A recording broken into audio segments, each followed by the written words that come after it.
For centuries, the study of the physical universe existed under the single, unified umbrella of natural philosophy. But as our capacity to measure reality improved, that holistic structure fractured into highly isolated disciplinary silos. Quantum mechanics, geophysics, plasma physics, and molecular biology all walled themselves off to pursue their own rigorous, localized empirical advancements. In 1960, the physicist Eugene Wigner articulated a famous puzzle: the unreasonable effectiveness of mathematics in the natural sciences. He noted a persistent structural matching between physical processes and mathematical formalism. The intense specialization of the sciences has constructed a severe epistemological barrier.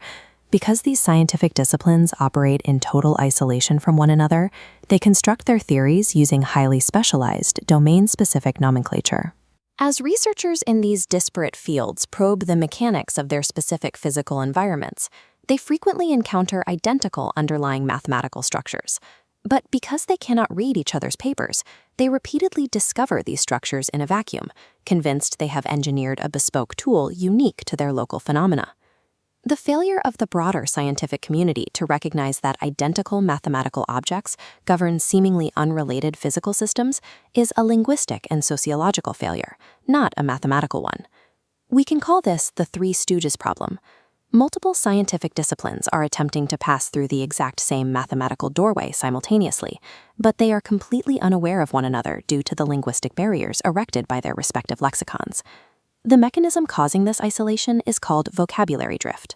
Originally a concept from computational linguistics used to describe how a shared seed lexicon diverges over time, like Spanish and Portuguese, vocabulary drift in physics occurs when identical mathematical objects are assigned vastly different symbols, completely different units, and terminologies across different silos. Resolving this pervasive fragmentation requires a new analytical framework. We have to strip away the surface vocabulary of these scientific fields to reveal the underlying mathematical invariants that actually govern physical reality. This analysis relies on a rigid four-tier hierarchical progression. We trace a single underlying mathematical invariant to its manifestation as multiple domain eigenforms, observe how it is obscured by vocabulary drift, and ultimately reveal it through the explicit methodology of cognate mapping.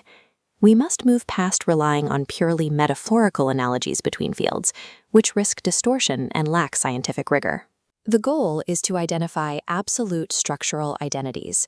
This abstract formula is Tier 1, the formal cognate. A formal cognate is a pure mathematical invariant, equation, or geometric object that exists completely independent of any physical instantiation or dimensional scale. It is the absolute foundational layer of mathematical physics. Tier 2 is the domain eigenform. When a formal cognate is subjected to the specific observational constraints and measurement biases of a scientific silo, it stabilizes into a specific surface appearance. The pure invariant dresses itself in the local vocabulary. Tier 3 is vocabulary drift. Because the fluid dynamicist is using entirely different terminology than the quantum physicist, this opaque linguistic barrier isolates the two fields, completely obscuring the fact that they are utilizing the exact same underlying mathematical object. Tier 4 is cognate mapping. This is the explicit methodological process of piercing through the vocabulary drift to identify the shared formal cognate, allowing researchers to translate established theorems and boundary conditions directly from one domain to another. The physicist Paul Dirac implicitly utilized this process when formulating his equation for the electron. He trusted the pure formal mathematical structure of spinors and covariants to predict the existence of the positron, ignoring the existing physical vocabulary of the era that strictly forbade negative energy states. Formal cognates are not loose analogies, they are strict structural identities. By mapping the parameters of domain A exactly to domain B, mathematical certainty is seamlessly ported across the disciplinary void. A massive cluster of physical phenomena is governed by quadratic selection invariants. These systems are characterized by canonical forms resembling a sigma squared plus d tau plus e tau squared equals 0, representing strict mathematical limits on energy bounding and state normalization within a constrained system. In the study of two-dimensional atmospheric turbulence, scientists rely on a domain eigenform called entropy. Entropy is the integral of the square of the fluid's vorticity, effectively acting as a rigid boundary that prevents the flow from spontaneously generating rotation without an external torque. In an entirely divergent field, quantum mechanics, physicists rely on probability normalization. This domain eigenform dictates that the integral of a quantum state's probability density function over all space must equal exactly 1, ensuring the quantum state remains bounded and coherent. This theta table perfectly aligns the two concepts and reveals the formal cognate. Entropy and probability normalization are literally the same object. Both are L-squared norms enforcing conservation over a continuous state space. This structural identity provides immediate practical leverage. Complex analytical tools originally developed to calculate quantum decoherence rates, the leakage of the probability norm, can be perfectly mapped to calculate entropy dissipation and defects in macroscale turbulence models. The hydrologist and the quantum physicist cannot communicate, but because their mathematical structure is literally the same object, their analytical tools are completely interchangeable across scales. To operationalize this translation of theorems between domains, the framework requires a rigorous mechanical engine. That engine is Emmy Noether's first theorem, published in 1918. Noether established a profound mathematical bijection. Every continuous symmetry of a physical system corresponds directly to a deeply entrenched conservation law. For example, invariance under time translation mathematically guarantees the conservation of energy. The inverse Noether theorem asserts the exact opposite. If an empirical observation yields a conserved quantity, it absolutely necessitates the existence of an underlying continuous symmetry group within the system's formalisms. This split-screen logic flow illustrates how the inverse theorem mandates cross-domain symmetry. If cognate mapping proves that domain A and domain B share a formal conserved quantity, they must share identical underlying symmetry structures. This table demonstrates how topological cognates behave. Fluid helicity and ocean currents, magnetic helicity and solar flares, and the Gauss linking number in synthetic molecules all converge into the Hopf invariant, a pure measurement of topological linkage.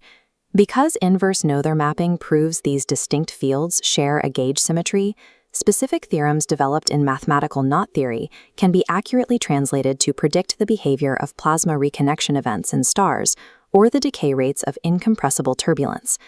Another dominant invariant class is linear scaling, canonically expressed as kappa m equals alpha. This object dictates a fundamental inverse proportionality between two conjugated variables to maintain a constant scale factor. At the subatomic level, this structure appears as the de Broglie wavelength, enforcing wave-particle duality by rigidly locking momentum and wavelength to Planck's constant. Scaled up to the macroscopic geography of the oceans, that exact same structural object emerges as ocean gyre potential vorticity. Here, the thickness of a water column and the planetary vorticity are locked to the Coriolis parameter.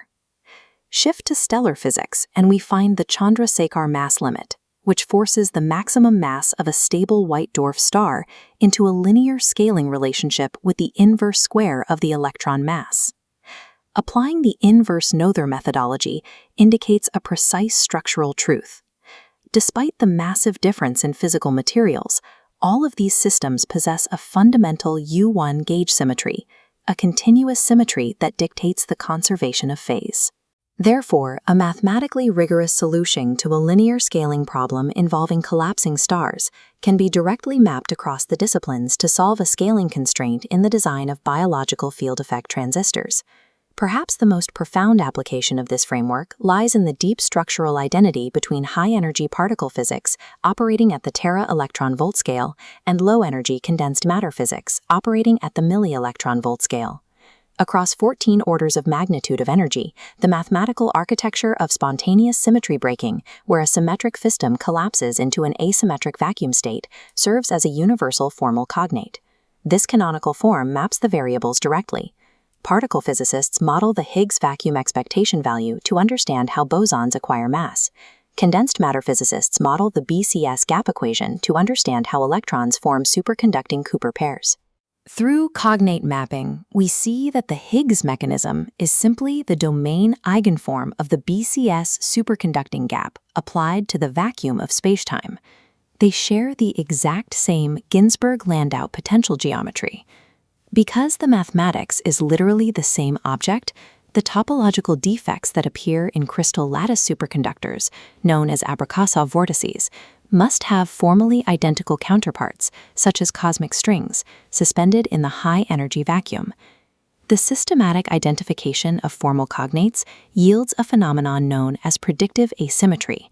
This occurs when a mathematical formalism imported to describe a specific empirical observation unexpectedly carries additional, unobserved structural necessities. Mathematics is not merely descriptive, it carries non-negotiable structural baggage.